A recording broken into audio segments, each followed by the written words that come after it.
Hello, I am Denise Pratt on behalf of the Bahamas Alzheimer's Association. I have been told to everything there is a season. I have also been told that seasons change. Well, there's no place where this truth rings more prominently than when we consider the aging process. The Bahamas, like many countries around the world, has an aging population that is concerned not only about growing old gracefully, but also thriving as we age. The Bahamas Alzheimer's Association is an organization that has taken up the mantle to provide support to Bahamians to help them successfully navigate through the various challenges that they face, especially as they assist their loved ones with dementia and Alzheimer's.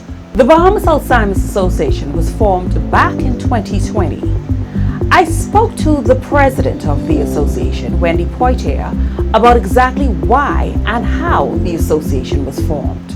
The association was formed basically to provide information and to provide awareness to the Bahamian community and to assist members of the community who are either caregivers or who themselves are suffering from Alzheimer's.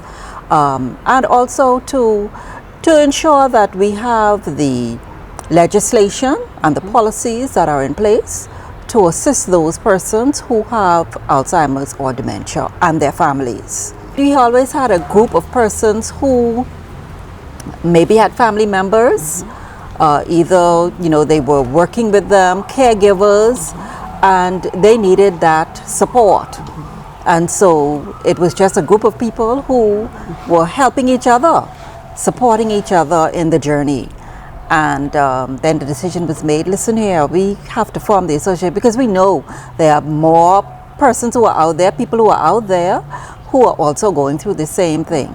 And so that they can become aware and we became more formalized. We've had a number of webinars, again, to provide information to the community and to those persons who are caregivers. The Hope Drive, as you mentioned before, where we're attempting to get items for those persons who might be in need. They're not able to afford certain items like the adult undergarments, the things that are needed for care for persons with Alzheimer's or dementia. And then of course in September, which was the which is recognized around the world, correct, World Alzheimer's Month, and the 21st of September, which is recognized as World Alzheimer's Day. And we were able to have a number of activities during the month. We had the church service, we also had webinars, and then of course we had the Paint the Town Purple, yes, which was very successful, we thought, and persons were able to come out to Rawson Square, and as we had the recognized and lit our candles for those who we remember, yes, with Alzheimer's and dementia, yes, and Paint the Town Purple, and people wore purple. We had people from even some of the family islands, Eleuthera and Grand Bahama, and some of the schools also got involved with the school children wearing purple to pay homage and to remember and recognize those persons with Alzheimer's and dementia. With the organization, we are attempting to become a full member with Alzheimer's Disease International.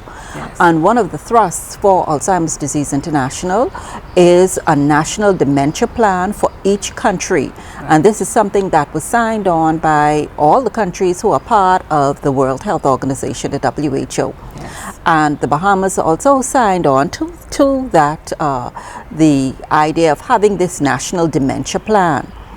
And this is something that we are trying to work on to see if we can get that for the Bahamian community as well. People who are living with dementia, that they are not ostracized, also that there's no stigma associated with it.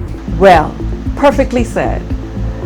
I hope you were encouraged and inspired after listening to our conversations about dementia and Alzheimer's and how we can all work together to fight this challenge. On behalf of the Bahamas Alzheimer's Association, I am Denise Pratt. It was my pleasure.